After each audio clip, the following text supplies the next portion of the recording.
Hello, everybody, and welcome to today's BA Insight session. And today we're talking about how you can improve the quality of your business analysis. I'm really pleased to have two excellent guests with me. Before they give their introductions and we talk about the topic, I would like to remind you or ask you actually to subscribe if you haven't already, and to share your comments as well on anything you've heard today and share your opinions. It really is interesting and valuable. Thank you. But let's start with introductions. Cara, let's start with you first, if we may, please. Thank you so much, John. So I'm Karaleise Wahrmann, and I am a business analyst, and I've worked in the field for over 15 years. My expertise right now is in banking and finance. I do a lot of projects where I'm working with large banking applications. So I've had a lot of experience in business analysis. I'm very happy to be here to help you guys and discuss with you guys today. Excellent, excellent. And actually, you've got a YouTube channel as well, I hear. I do. I have a YouTube channel. You can search for my name, Karaleise, Business Analyst Training. And I also have a blog. You can go to karaleise.com. And I have a membership program that we have lively events every week, stand-ups and all that kind of stuff for you to learn and be exposed to the real world of work. And that's at the backofficeclub.org. So lots of places you can find me. And I can speak to being on one of those sessions a little while ago, so I know they're valuable and worthwhile. So yeah, definitely anyone go and have a look at that for sure. Thank you. Ina, over to you, please, for your introduction. Yeah, so I'm a senior business system analyst. I used to work as a product owner, product manager, have about 8 years of experience, and I also have a project manager background. Yeah, so just I have a strong record in managing large scale system integration, migrations, and as well I'm acting as a BA mentor and head of resource management organization in my company, Exadel, right now. So one of my tasks is to build BA expertise in my company as well. Excellent. That proves to me what you both said, proves you're just the right people to have and talk about this very topic. So let's get into the first question then, in terms of what are some of the common mistakes or the issues that can compromise the quality of your analysis. And Karaleise, we can start with you on that one, please. Yeah, I think especially for new BAs, one of the common problems they have is that they think they have to know everything. So they start on the project and they're like, I have to know all about the product. I have to know all about, all of the operations, and they want to know it before they actually go out and try to help, right? So they get overwhelmed when they start on the project because they think, I don't know all of these things, and they're in the meetings and words are flying over their heads and they get so nervous. But they don't realize that not knowing is part of the drive for you to go out and elicit the requirements so you can find out, right? So they don't have that skill a lot of the times. And it affects the quality of their requirements because they'll assume things because they may have found it on maybe a document, or they just assume it works this way and it doesn't. So I think one of the biggest challenges is to get comfortable with the uncertainty, to get comfortable a little bit with saying, okay, I don't know, so now I need to go, who are the stakeholders I can talk to? Can I get access to certain systems? Like trying to have the drive to chase it down and to find out, as opposed to just being overwhelmed by not knowing.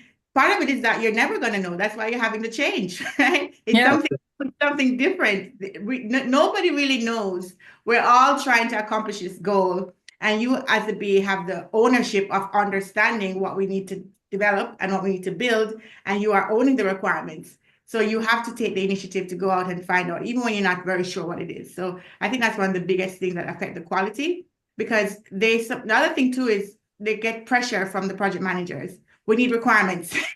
Day one on the project, we need now. We need it now. And so they start focusing on having this deliverable, as opposed to focusing on, well, this is the approach I would take to get that deliverable for you. And sometimes they don't have the language to just explain that we can't just magically have requirements for you. We have to go through the pain of going through all the elicitation steps and getting there. So being able to push back in that kind of way and having the right answers in terms of how we approach getting to these requirements is another thing that the BAs, especially new BAs, may not have. And then they end up writing requirements just to deliver it, but it's not always accurate, and the quality of the requirements suffers. So those are two things I've noticed that are big challenges for BAs.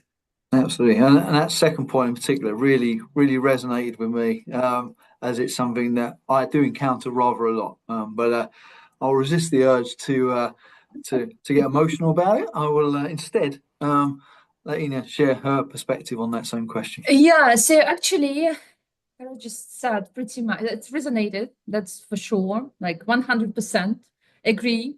But from my perspective, I'd like to add as well, then it's one of the most dangerous, I would say, points for BAs is working with assumptions as well.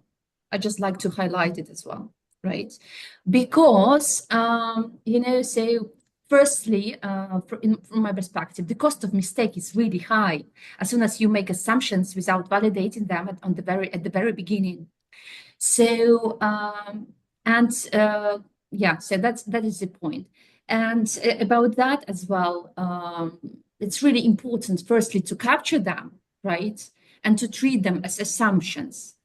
And not just because it looks feasible, it looks logical, right? But actually validated. And what you said about curiosity, being curious and not knowing, works perfectly with it.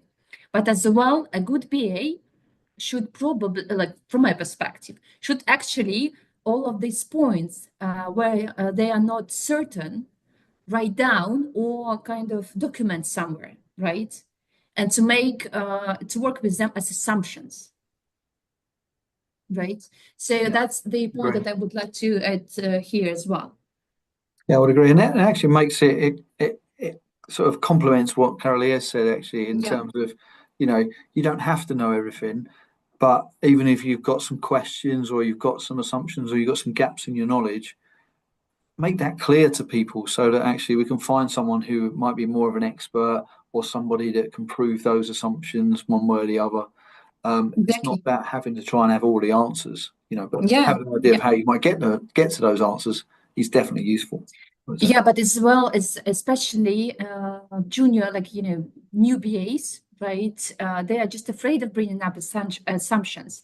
So they're just afraid of being to look silly or to speak up even, right? Sometimes. So and whoever is watching us, please don't be afraid, right? So more often I saw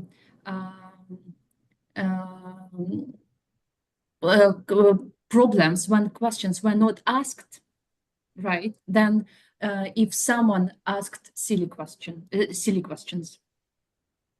I want to go back to that. I think that is such a good point, Ina. I really, let me know if I'm pronouncing it right. I want to make Ina, sure. right, that's right. Yeah, Ina. So one of the things I found, which blows my mind, is that BAs, new BAs, and sometimes even seasoned BAs on new projects, they'll be in the meeting and they don't ask a question. Yeah. So you have the opportunity, go for it.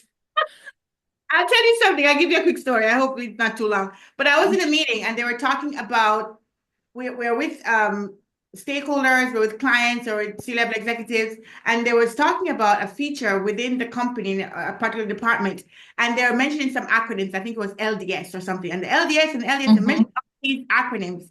And nobody asked a question. And I said, okay, excuse me, what does LDS mean? Because it was a foregone conclusion. Everybody in the room knows it. And then when the person answered, everybody's like, oh, that's what it meant. Oh, okay. So people are afraid to ask even the simplest question because they don't want to sound silly. But I always say, you can only sound silly once. If you ask it and it was silly that one time, now you know. You never have to ask it again. But the error is assuming you understand what it means or not understanding what it means and not saying anything and going down the road with your requirements with the wrong understanding. It's better to ask a question and clarify it than to go ahead with the wrong understanding and then you have wrong requirements. I would agree. Yeah, definitely. I mean, it's absolutely on that point. I think other things I might add as well. I think just not considering your audience as well can have an impact on the quality of your analysis. I'm trying to understand before you deliver your analysis who's going to receive it. Is it the developers? Is it a vendor? Is it some other business analyst? Going to ask them, what they might require from you, how they might require the information, how they're going to use it. They're all really, useful information that can really inform the way that you deliver your analysis as well. So I think that for me is something that I might add as well. And then lastly, just not taking the time to check or review your analysis. So I think that can definitely be an issue. And not, so if you don't take the time to review your analysis and check with stakeholders, then how can you give yourself a mechanism to identify anything that's incorrect? And obviously if you can identify what's incorrect, you can fix it. If you fix it, that improves the quality of your analysis. And those reviews, they could be reviews of an informal or formal nature with your stakeholders, or they could be with your peers and your other fellow BAs to try and leverage their expertise or their viewpoint to just improve the quality of your analysis just that little bit. Yep. Okay, really, I'm pleased to say Kevin's joined us as well. He's a little bit late due to technical issues, but he's now with us, which is brilliant. We've completed the quartet. So, Kevin, before we ask your view on the first question, would you mind just introducing yourself, if you would, please? Sure. Hi. So my name's Kevin Wooldridge. I've been a business analyst for more years than I care to remember, since before it was called a business analyst, back when it was a systems analyst or an analyst programmer. I've been involved in tech projects my entire career, from the start to the very end of the project, and all facets of projects as well. So I've been a sponsor, I've been a tester, developer, etc. So I've really seen the full gamut. But in my latter career, I've been a business analyst, head of business analysis in a financial firm, and building up a business analysis team. So I've really come to appreciate the depth of expertise and enthusiasm that BAs bring to the role. I genuinely believe it's the best role in any project. I think the BA has just so many things to do, so much variety.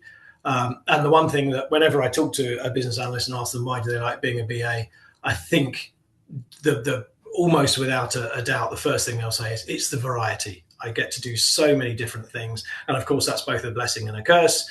We get to do all sorts of great stuff, but actually we've got to hold an awful lot of stuff in our heads. So, but yes, that's me. I would agree. Now looking to just sort of help out where I can, act as a mentor and a guide to business analysts. Brilliant. Well, thank you, Kevin, for joining. You haven't missed, all you've missed is a couple of answers actually from Karaleise and Ina. The first question was really around common mistakes that can be made or issues that can compromise the quality of your analysis. Between us, we've sort of spoken about, that need for certain BAs to feel like they have to know everything, not noting down their assumptions, not considering their audience. I am summarising heavily, but so there's some of the things you've missed. So it'd be good to get your view as well on what can impact the quality. Well, obviously, I have to start with making sure that your tech works, and that you've when you arrange to meet someone, you ensure you've got a safe space for the conversation to happen. The environment is right, and that you can actually connect to them and talk to them. So it would be wrong of me not to mention that one. I think assumptions, which if we widen that a little bit, it's about assumptions. I think the enemy of the BA is the assumption, or the unacknowledged assumption. And I think when I just caught the tail end of one of the previous answers, it was around acronyms or special terms that are used in a business environment. And one of my favorite games to play in a workshop is people talk about, they'll drop a little phrase in, or an acronym or something, and they'll all nod and they'll carry on, and I'll sort of go, okay, what does that actually mean?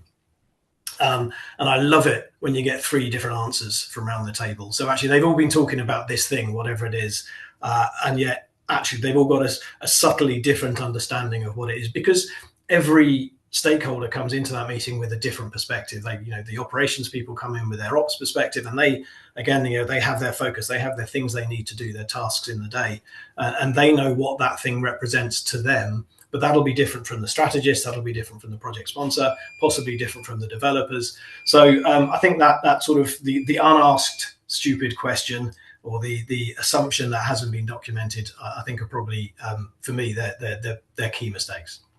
Excellent. Yeah, I wouldn't disagree with that at all, Kevin. As I couldn't, because Ina raised it as well, and I agree with it then as well. So then, what approaches, frameworks, methodologies would you use then to ensure a higher quality analysis where possible?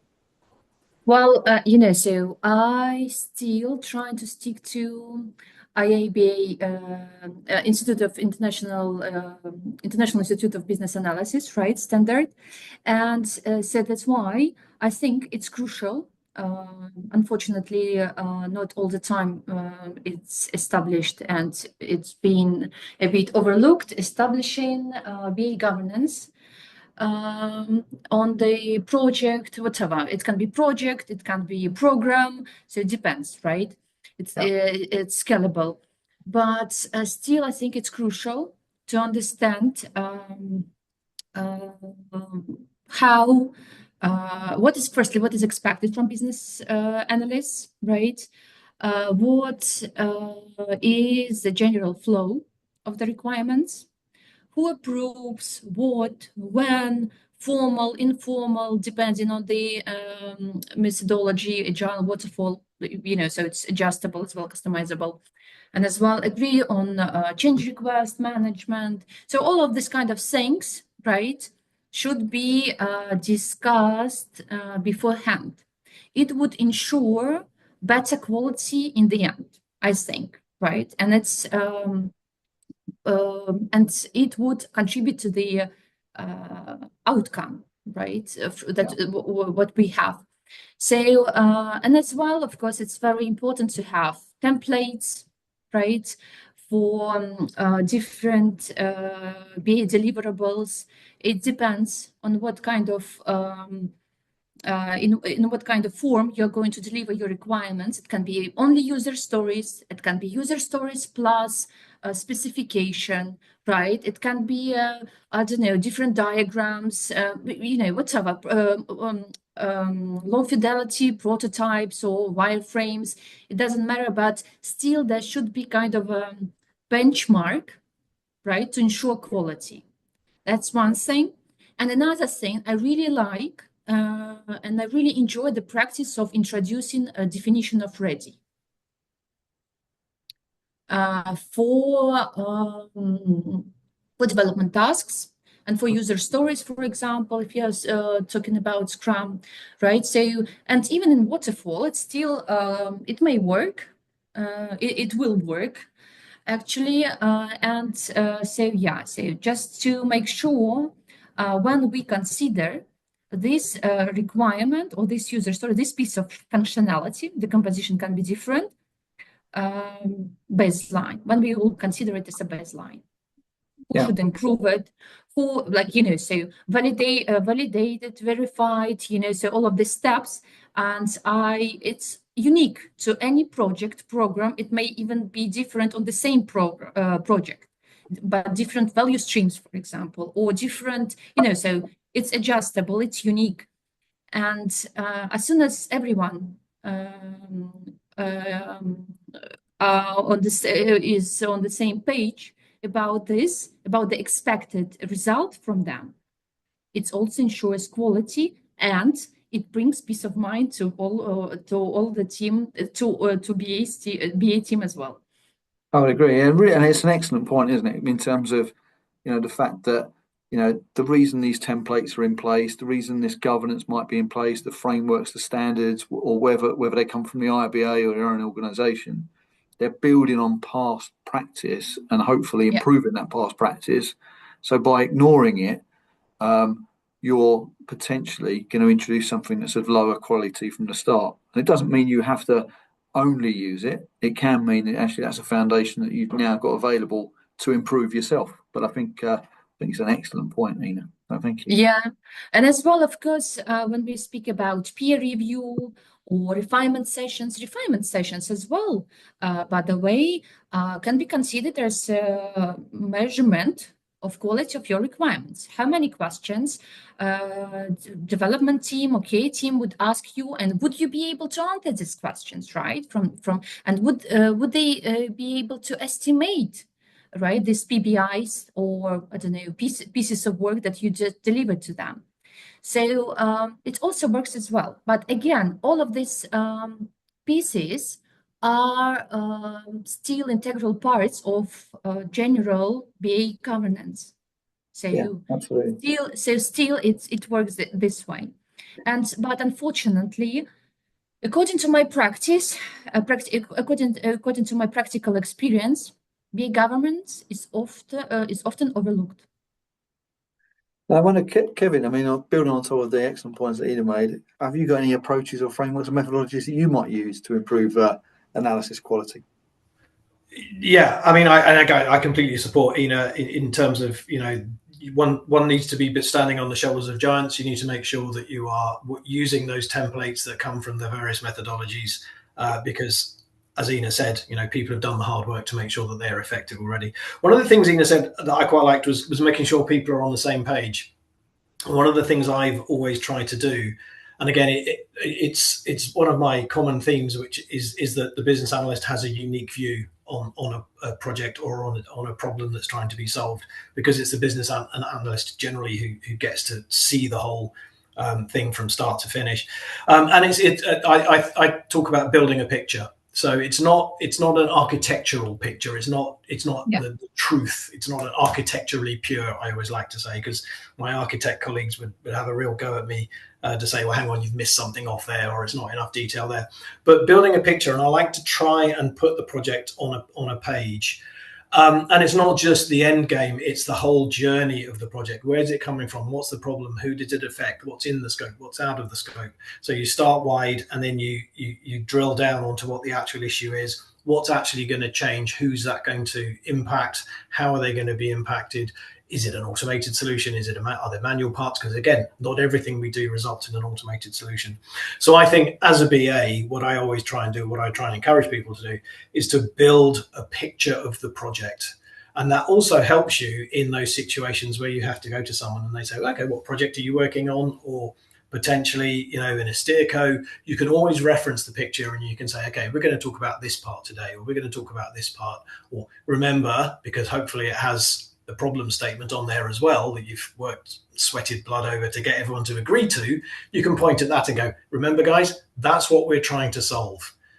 So I think for me, you know, all of the above around templates and methodologies and frameworks, but I always try and make sure I layer over the top of that a picture that says, this is what we're trying to achieve. This is where we've come from. This is the problem. And this is where we're trying to get to. Yeah, absolutely. Karaleise, what would be your perspective? Oh, you're on mute, I'm afraid.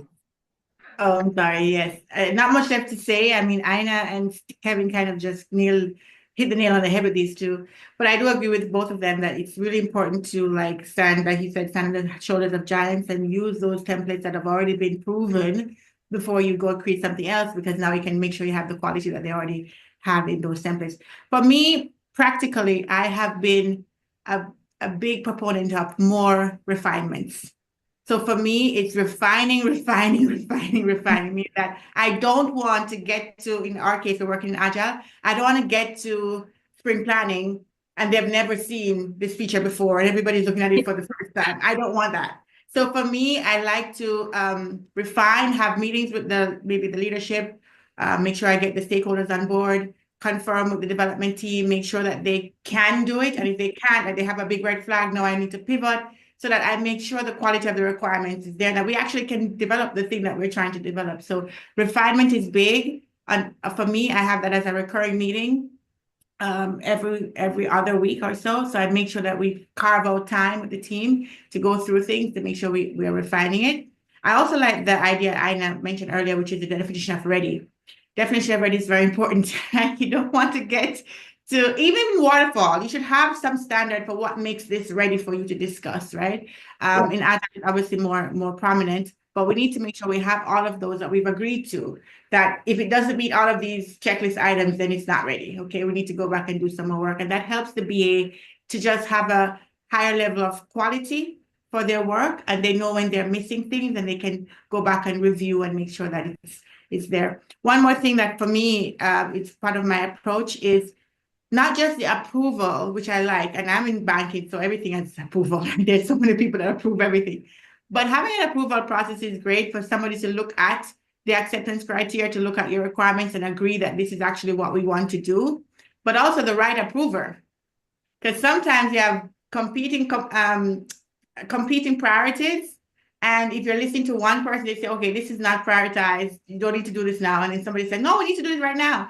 So making sure you have that one voice, right? That is the source of truth. This is what we're going along with. This is what we agreed to do. And that way you can focus on the right thing and eventually, hopefully, reduce rework and all of these things. So having the right approver, having an approval process, and doing your refinements. I think those are great approaches to maintain the quality of your requirements.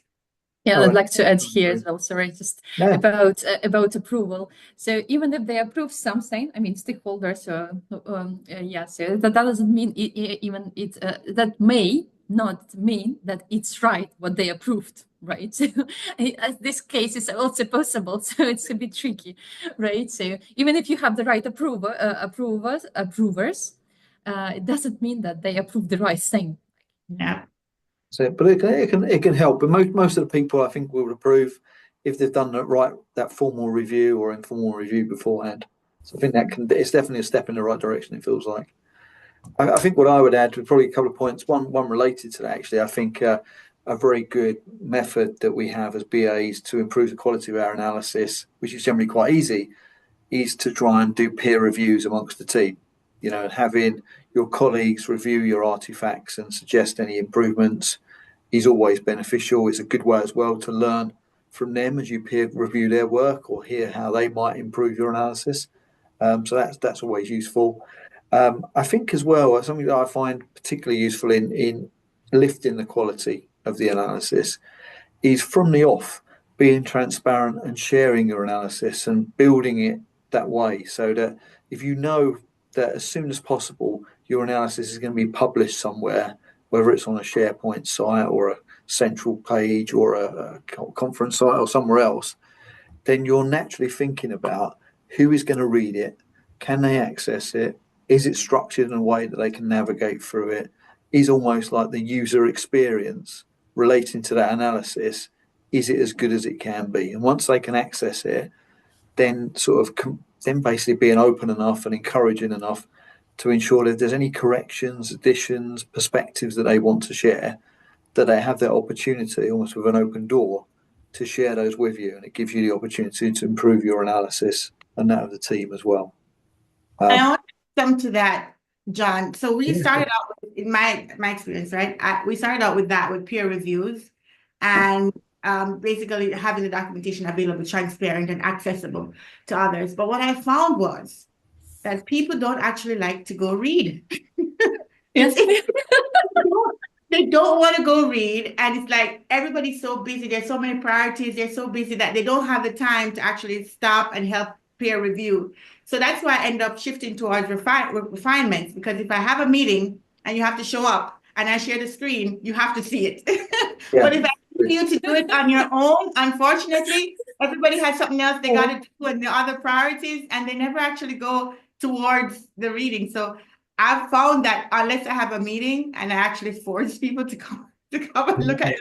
Fully agree. There's always different people, isn't there? And I guess it's I mean, sometimes, the way I tend to encourage the team to do peer reviews is like, you don't have time to do a peer review, but do you think you have time if at a moment's notice, one of your key stakeholders disagrees with a requirement or there's a defect that occurs as a result of your analysis? You definitely won't have the time then, and it's probably going to have a bigger impact and take up more of your time. So you'd be better off doing it now than pushing the pain down the line. But as you make a very valid point, that there is more than one way to approach raising the quality, and in some ways work for one team, not another. Well, I personally solve this issue by, as I said already, I like solving it with this way, with formal definition of ready points, right? So in peer review, artifact, any BA artifact should be peer reviewed. So it's like a point in this definition of ready. So I'm just trying to, this review process, I'm trying to kind of inbuild into the BA governance in general, BA framework. Mm-hmm. So in this case, as soon as the team treat it as job necessity, job response activity, right? Not just like I'm giving someone a favor, reviewing their specification. So they would treat it with with respect and would dedicate their time to that more likely. So that's It's why ingrained in the process. It's a part of how we complete a requirement. One of the checklists for definitely you have to peer review it. Exactly. And so that's why there is an accountability here as well, a bit. So as soon as there is accountability, there would be more likely you would get the result. Mm-hmm. And of course, these things that you mentioned here as well, I mean, they can be done in more of a traditional waterfall approach, but also in an agile way as well, in terms of we don't have to wait till the final product's complete before we ask someone to peer review it. It could be, could you peer review the piece of analysis that I've done or what I'm about to share, within reason. But I think I think when the team have understanding of the benefits for the team and the individual of doing taking these approaches, I think they're probably more receptive to doing it. So when people realise that peer review is an opportunity to not just raise the standards of the team, but raise the output of the team and therefore improve the perception that everyone has of the team's quality, I think that can help. I think recognising it's a learning experience as well can help. I think recognising that reviewing others' work is an opportunity to find different approaches to a situation that you might have not had that approach in your toolkit, as it were. So it's definitely something that has wider benefits than just the obvious, which is pick up a few defects in a requirement. And as well, it's about knowledge sharing as well. For example, if sorry, it's just at the end of my day, and I was just already So as soon as you have a few BAs working on different parts or components of the same system, right? It's also about knowledge sharing. As soon as they conduct peer reviews of each other specification. So they are more involved in what is going on the other side. Like, if let me put it like this. Yeah, it goes beyond the reviewing of the piece itself. It spreads, as you say, spreads that knowledge, it spreads that information. Yeah. I wonder, I mean, how can, and Kevin, I've asked you this question first, if I may, in terms of how can emerging technology, and you think how could that help improve the quality of the analysis? Is emerging technology a euphemism there, John? So it's AI, right? So how can it help us? So I think as business analysts, the whole way that projects are going to be developed and delivered is going to change dramatically in the next 5 years. I think we all know that. In particular, for a business analyst, what does it mean? One of my I like to think that business analysts draw their knowledge and expertise they put it in 3 different components. One is the knowledge of being a business analyst. That's the techniques. That's the things like how to write a good requirement. What does a good requirement look like? What's a good business process model look like? All of that sort of stuff. Another one is the industry. So if you're working in the manufacturing industry, knowledge of the manufacturing industry will help. If you're working in HR, knowledge of HR will help. All of those things. The third component is the organization you're working in. So what's its structure? What's it tried to do before? Who's the sponsor? Those are all the 3 components of knowledge that I think a BA needs to bring, and you evolve them all over time. I think in terms of AI, where that can help is that you can, as a business analyst, we tend to skim the surface of the wider industry piece because we tend to get thrown in the deep end. If we're in the manufacturing industry, suddenly we're having to work out a very precise way of putting paint in tins or something like that. So we become the experts by osmosis of how to do that. But I think where AI can help us is it can really help us to get that overview of an industry where none of this information is prescriptive anymore. It's open to the world, so you can find out about the paint manufacturing process and get a pretty detailed understanding of that very, very quickly. That would have taken you years to do before to get that level of information. So I think we can use it to help us supplement our knowledge and our understanding of industries. Less so the organization. That's more I was going to say touchy-feely. I'm not sure I'm allowed to say that anymore. That's a much more personal aspect. Understanding the motivations of the sponsors, understanding the maturity level of the change team. All of those things are things that you can only get by actually sitting in the desk and getting experience in the organization. And of course, again, all of the techniques and best practices now at our fingertips. It has been for a while, but it's much more acceptable and much more accessible now than ever it was. So I think building all of that together into the kind of the BA world is what will help us. Will it help us actually produce better requirements? Yeah, I'm sure there's going to be apps out there that can tell you that your requirement is missing a condition, or that your definition of done isn't complete because it doesn't contain XYZ. It'll make things a lot easier. It'll make doing the job a lot quicker. We'll be able to therefore focus actually on the problem solving aspect, which is the bit we love, as opposed to the documenting requirements bit, which is perhaps the bit we don't love quite so much. So I think, again, it's about trying to make sure that we are able to focus on the right things much more accurately and much more effectively. And it can do some of the heavy lifting for us. But as I say, I don't have a crystal ball. If I did, I wouldn't be sitting here. Of course. Yeah, if you did, we'd be asking you slightly different questions, Kevin. Yeah. Karaleise, what would be your view on the excellent start that Kevin ended? I think emerging technologies, just going to check I'm not on mute. Emerging technologies are pretty exciting for business analysts. I think that actually a few weeks ago, I went to an IIBA webinar where they were showing a tool that is embedded within Azure DevOps. And it's a tool were you there, Anna? Did you see that? Yeah. And the tool was really cool because it would help write the user stories. It would help come up with the epics. It would come up with the title. It could create the flow diagram. It could even write the code and the testing. So it made you think, okay, what value can you bring if you have an AI tool that can do all of this? And just by looking at it, I could already see some value, right? So it's AI-assisted business analysis. I don't personally foresee that we're going to overnight have a bunch of robots doing everything that we do. I think that we have to learn how to use the AI to embrace it, because it's here, okay? We're not going to go backwards. We're going to go forward with AI. So I think we can really use it to improve the quality of our analysis, improve the quality of our writing. It can help jumpstart our documentation so we don't have to write it from scratch.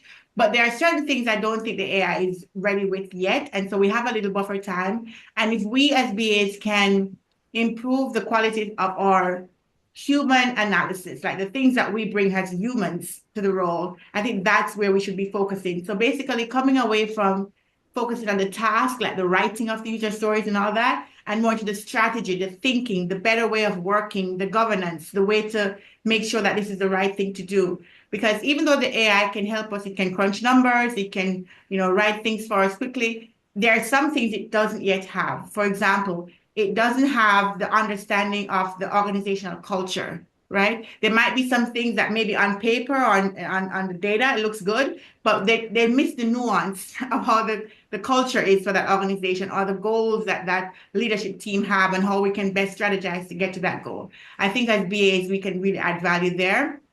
Also, stakeholder management. I don't foresee a world where the stakeholders would rather talk to a robot than talk to a human BA, right? And having that conversation with, say, an AI tool, and it just writing all the stuff. And I don't think that interaction would be what they want. So I think we're needed still to have those probing questions, to have that relationship, to build that relationship with our stakeholders. And they want to have a human that they're accountable to. Think of when you call in and a robot answers the phone. You're like, can I talk to a person? You just don't want to talk to the robot, right? So even though it can help us to decipher where you route the call, you still want to talk to a human. And I think in the BA space, it's kind of the same. You want to have a human to deal with the relationship building for your stakeholders and your clients. Also problem solving. So even though the AI can give us the data, it can crunch it, especially in a data-driven environment where you have to do that. The data can be there, but the BA would have the special skill to really interpret it with all of the nuances that we understand, right? Even though the AI can make recommendations, it could probably give you some suggestions, but you need a person to really understand the full scope of it to really make sense of the data that the AI can produce. So I think in that sense, will be very helpful also. And then lastly, I think ethics. The AI doesn't have the sense of morals and ethics that we as humans have. Like, for example, if I worked in an organization and they sold, I don't know, some product that was not good for children, and then AI say, we could increase our sales if we sell to more people, let's sell to children. Maybe that's not a good thing, right? So our ethics is what we're going to use as well. And I have a video on this on my channel called How Business Analysts Can Stay Relevant in the Age of AI, where I talk about some of these topics. So you guys can check that out. But I think going forward, we have to embrace AI. We have to use it as a tool, just like the other tools that we have, that's going to help us to do better analysis, to have better requirements, and not be afraid of it taking our jobs. If we learn to use it well, then we'll still stay relevant, and we have to pivot our career. So we move away from the task-based actions to the strategic and thinking and analytical thinking to help to provide more human value in our organizations. I think that's how we can really make the most of these emerging technologies coming up. Yeah, thank you very much. Yeah, Ina, what will be your view? Oh, it's your turn to be on mute this time, I'm afraid. Maybe what we could do is maybe that's the obvious thing. So we can use AI to tell us if we're on mute and we're talking. That would be great, by the way. That would be a good time to take. If anyone's out there, please develop it. So that's firstly, I agree with everything that was just said, right? But so I'm a bit kind of structured person. So regarding AI, and as you put it, emerging technologies, I have a clear. I investigated a lot. I was quite geeky about this kind of thing. So that's why I knew about Azure DevOps and all this, nice things, right, that have been introduced. I'm trying to keep myself updated on this. So firstly, I think that that statement, I will put it like this: AI is not yet, I'd like to underline it, yet ready to make real world decisions. So firstly, why? Because again, as I mentioned before, accountability, right? So as soon as AI makes a decision, any decision, for example, writing a user story, or for example, we are business analysts, the role of business, our role of being a business analyst exists just to identify a problem and to provide business value, right? So as soon as you, if you would try to automate a business analysis process with the help of AI, it would work like, for example, when you answer a problem and it provides you solutions. But from this perspective, there is no accountability. Even it may recommend you some things, right? May, of course, and it will even. But who would be responsible for that? For example, if company would implement these solutions, and if it would have some failures, drawbacks, who would be responsible? AI provider, someone who educated this data model, so a lot of questions we have here, right? So a lot.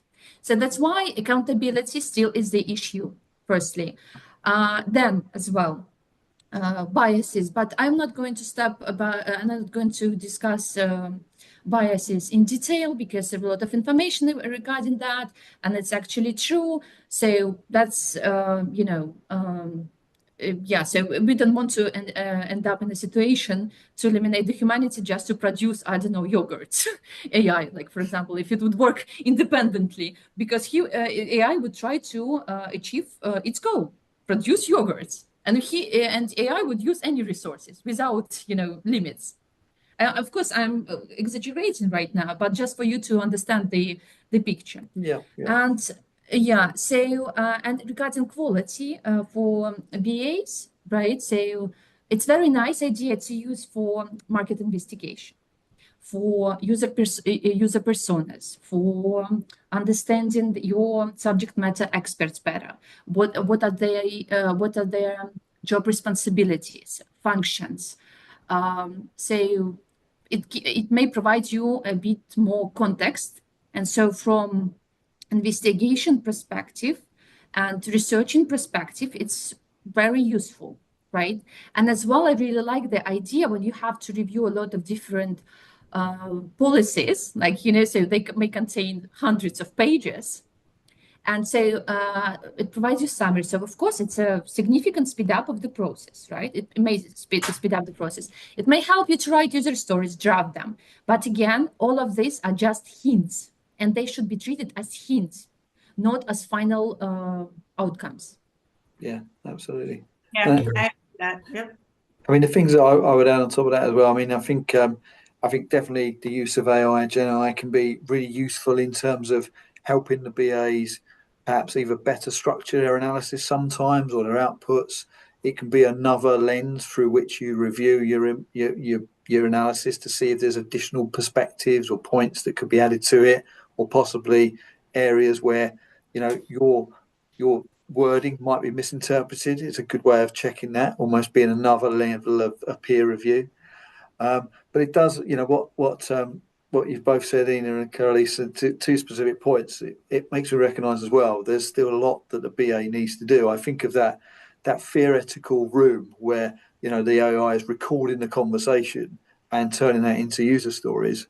What it's not able to do, what we are, is to recognise that there's stakeholders in that room who might not have the opportunity to speak up, or that they don't feel that they're senior enough to have an opinion, and it's our skill that brings them into the conversation, values their opinion, helps them share it, and helps us figure out, actually, is there perhaps more expert opinion because they're the person doing the detailed tasks? Is that more of appropriate than somebody else because who might be their manager but might not be close enough to the detail?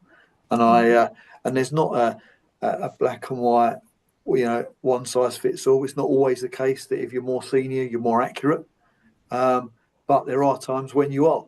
So it's not like we can plug that in. We have to use our judgment, but we have to give everyone a voice. So we're in a position to use our judgment. And what you both said definitely made me think about that. So it feels like it's a little way off, but there's things we can do to help us. It's another tool. It's another perspective. I think the key thing, and you both picked up on it as well, is it's going to impact how we do our role. But the job of being a BA has changed so dramatically over the last 20 years. It's really just a continuation of that. We're going to have to evolve the role, learn to use the tool, learn to build our judgment on the back of the data it can scrape and the analysis it can do, all of those great things it can do for us. But we have to make sure that we continue to evolve the role so that we can use the tools that are available. Right. And I feel like this next question is probably going to feed into that a little bit more. So Karaleise, what is the role of feedback play in improving the quality of your analysis, and how do you gather this feedback as well? Would be useful. Yeah. As you heard I say earlier, I'm the refinement person, right? So I'm always checking for this feedback, because I always say it's better to ask the questions up front and have longer sessions discussing it than to go off and build the wrong thing.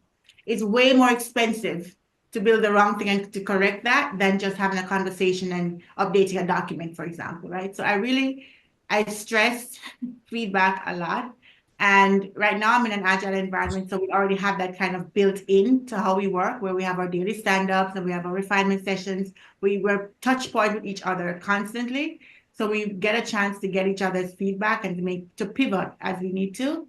But I think it's ultimately important to check in with your stakeholders, to check in with your development team as well. So you don't want to assume because the stakeholder wants it that we can do it. Some things we have complications with what components we can use and how our system is set up. So you have to kind of be the bridge between both the business operations and what their goals are and what our technology team can deliver. So I think feedback and having a loop for that is very important. And as a BA, definitely should be. If you don't have one set up in your organization, you have to kind of push to get one or create your own, because you can't do your job effectively if you're not getting the feedback from your stakeholders, from your development team, from the management team, even, to make sure you're doing the right thing and you're having the right quality of requirements.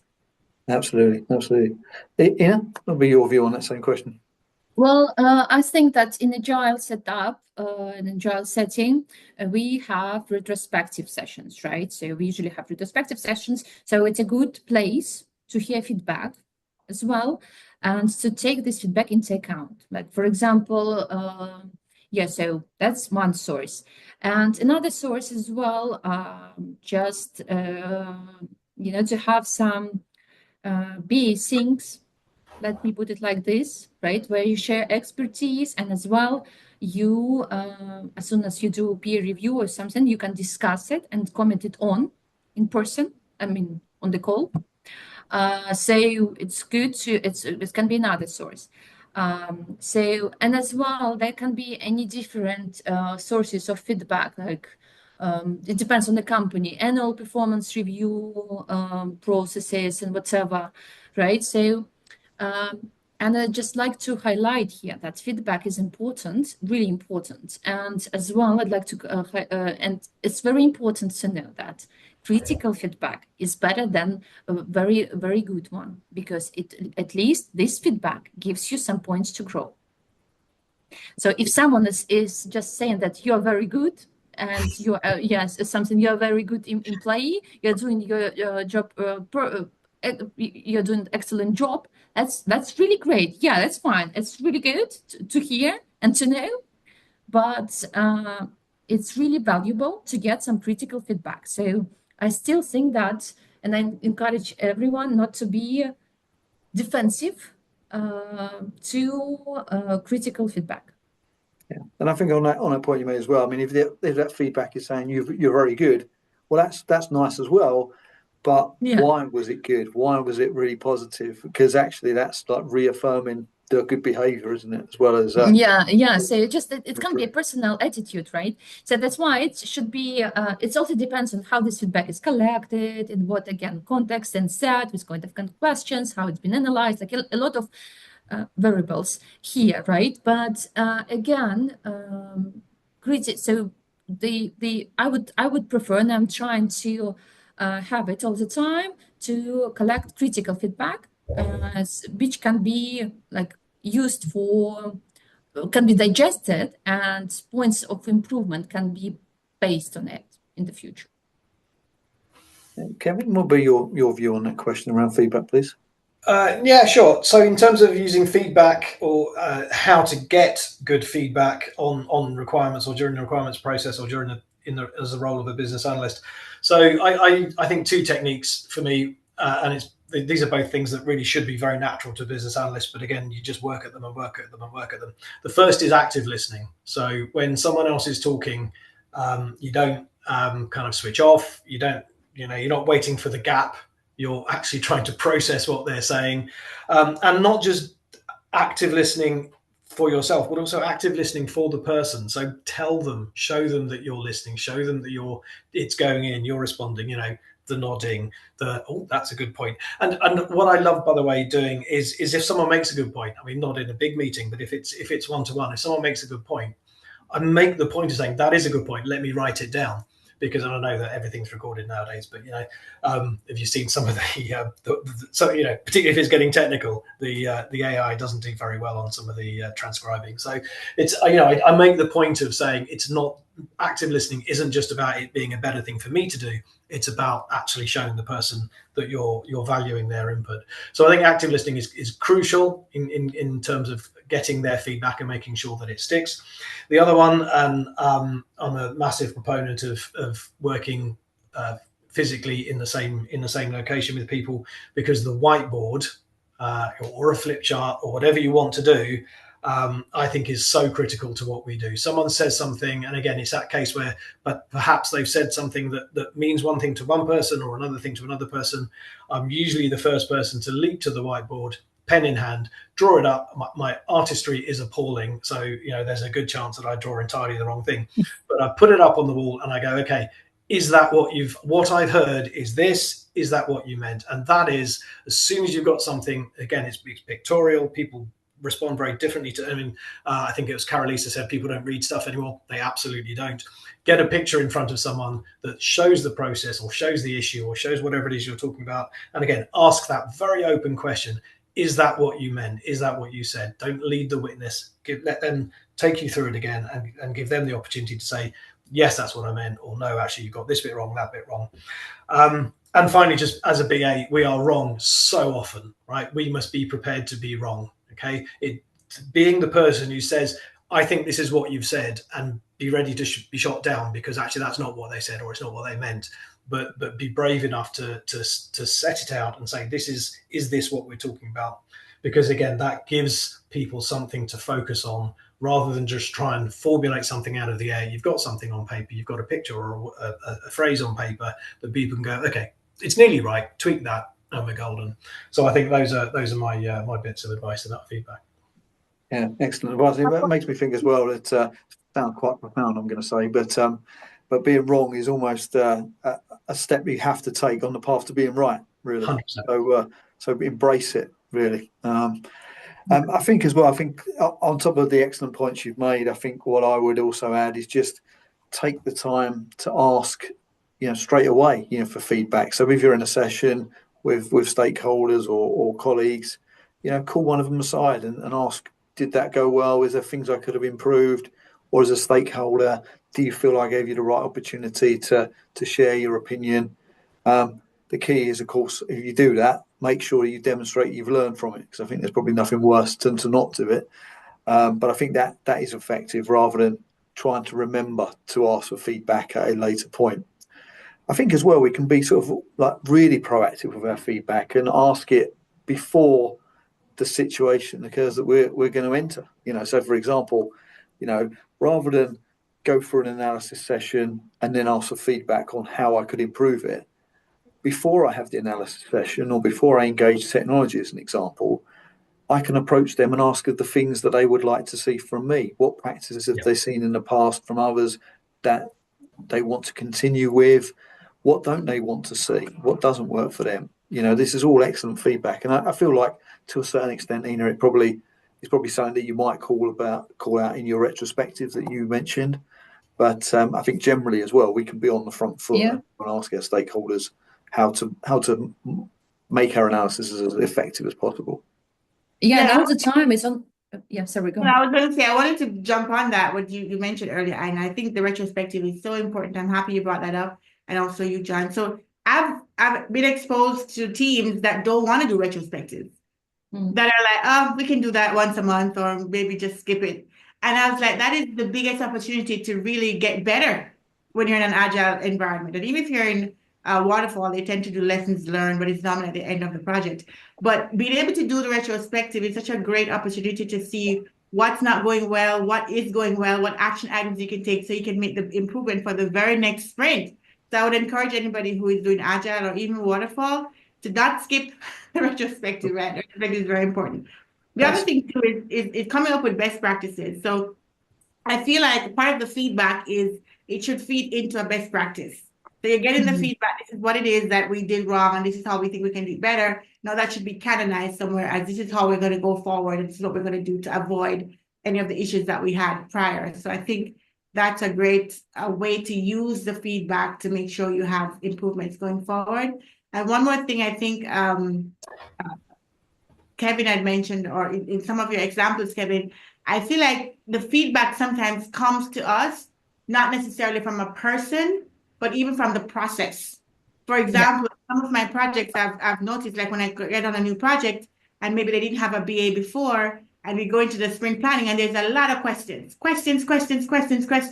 That should indicate to you that, okay, these requirements are not clear because they don't understand fully what it is that you're asking them to do. That's why there's so many questions. So it doesn't come out like this is a feedback, but you should be able to deduce from the activity that you're in that, oh, well, maybe we need to change. Maybe that's something that's a problem because they wouldn't have that many questions if we were doing like really, really clear requirements. No, I agree. You need to listen for what you're not being told as much as what you're being told. Yeah. Yes. Maybe that feedback can also extend as well. I mean, if the BA is in that situation and they obviously don't have the background to really be able to ask the right questions, maybe that points to the fact that they need to be given a bit more time before being put in that situation to at least understand the context or at least be able to consider their approach before being thrown in. I know there's no perfect answer and every situation differs. I wonder as well, I mean, actually I should ask you, do you have time for one more question, everybody? I do, yeah. I do. All right, perfect. Thank you very much. So what I'm going to do is I'm going to ask you can choose whichever of the two questions you wish to ask. So I'm going to put this first, Karina first. So advice for other BAs effectively is the context here.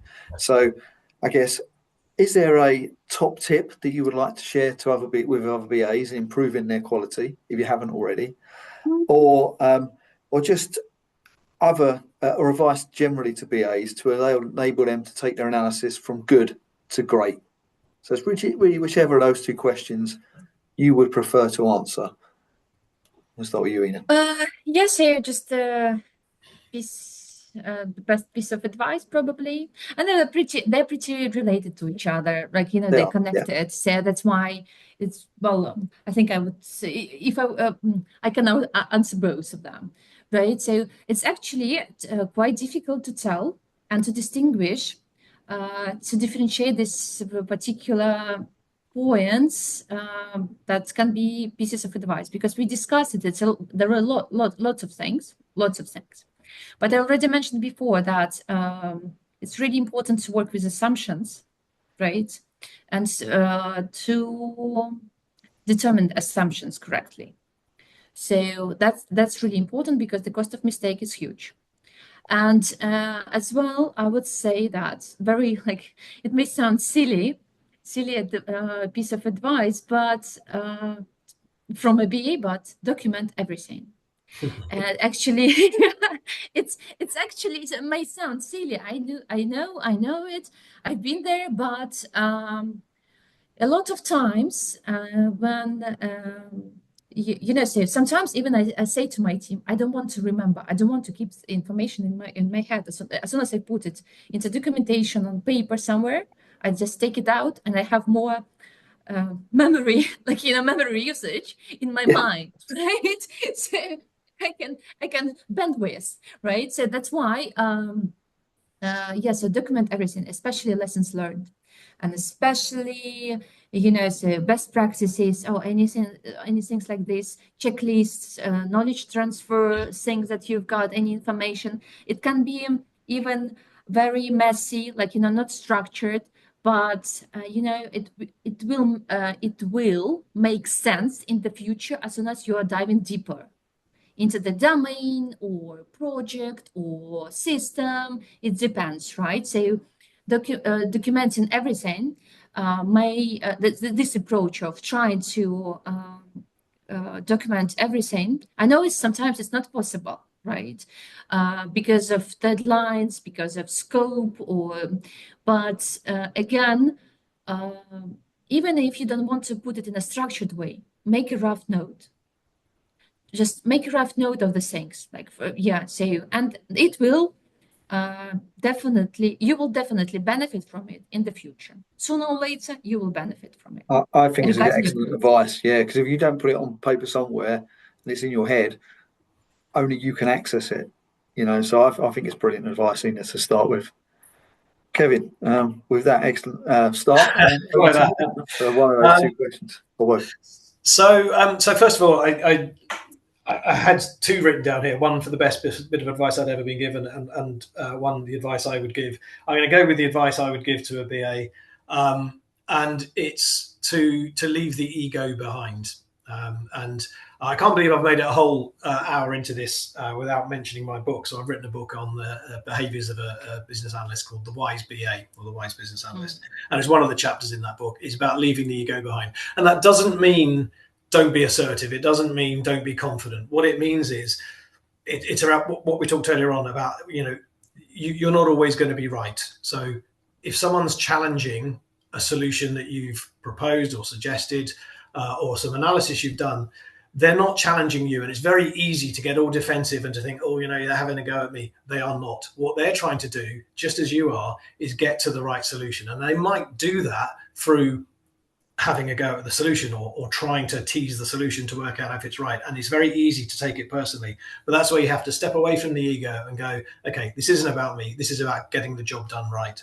And there are other situations where your ego can get involved as well, where you think maybe that you've done a lot of work, you've put a huge amount of effort into a proposal, and you're asked to present it.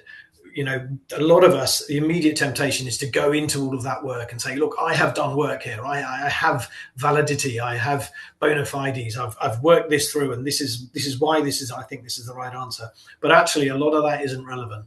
And to the audience, a lot of that is just noise. So actually go in, work out what's the minimum I need to say, how can I get my position across, or, you know, give the background, give the context as well as I can without having to justify my presence, my role in the meeting. And again, it's about taking the ego away, do what needs to be done to get to the right solution. So for me, I think that's probably the key one. If I can very, very quickly, the best bit of advice I was ever given was to be aware of something called facilitator mode and expert mode.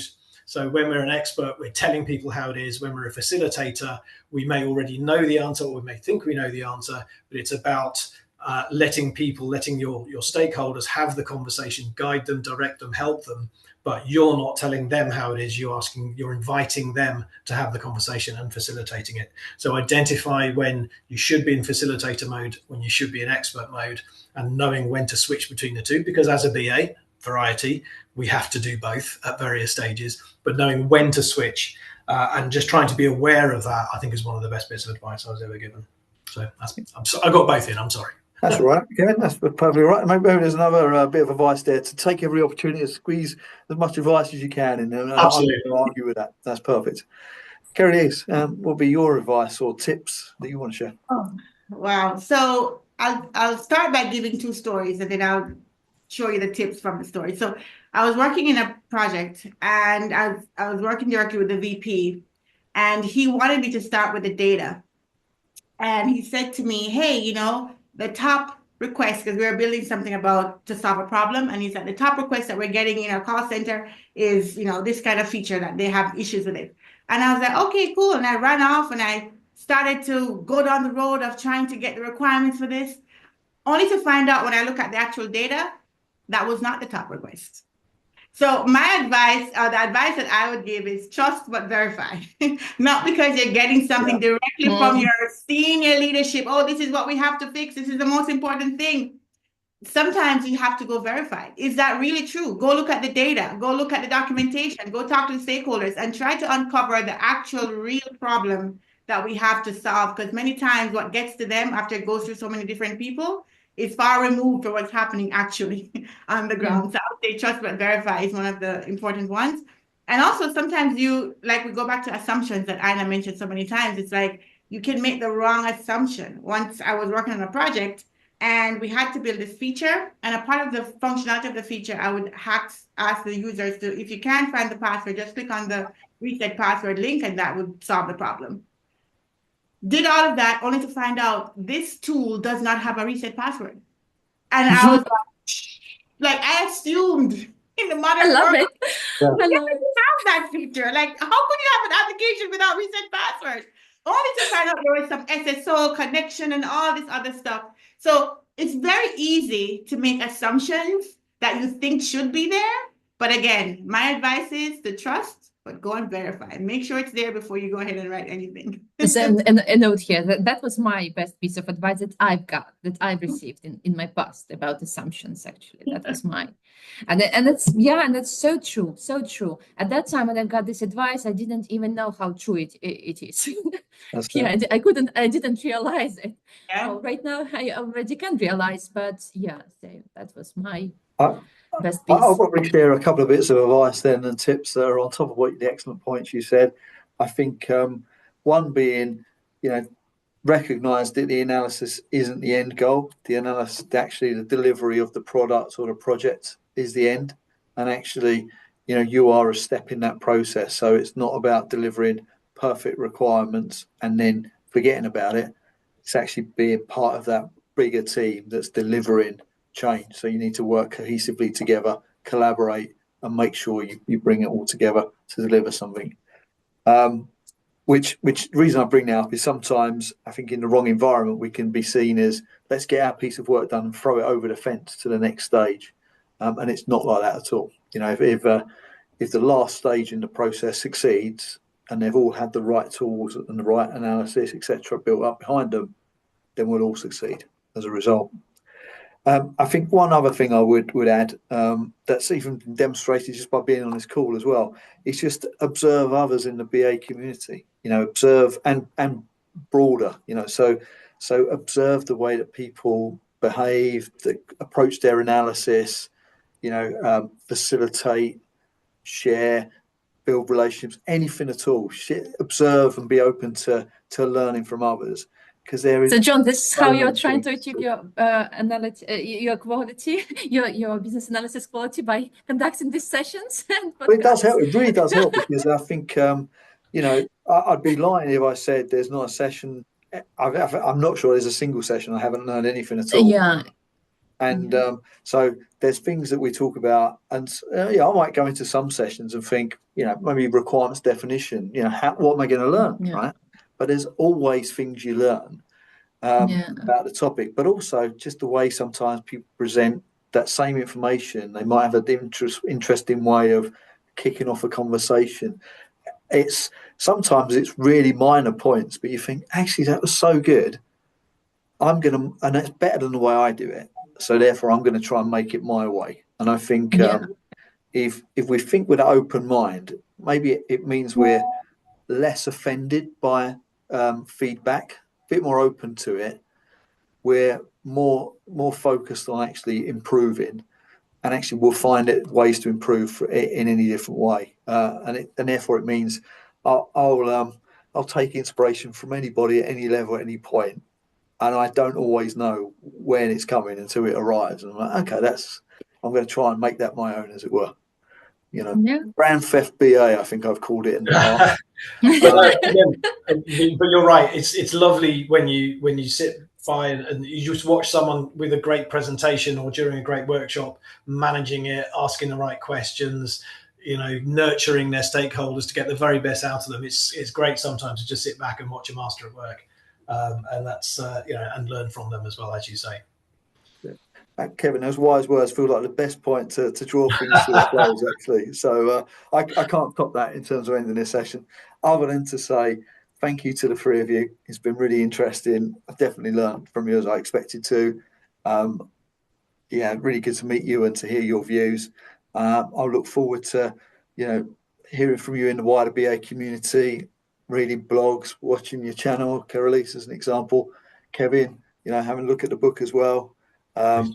So I would urge anybody that's watching this to not just subscribe and check out other videos of mine, but also check out the good work that Kevin's doing and Karaleise is doing, and Ina, of course. And I'll personally look forward to speaking to you again in the future. So thank you very much.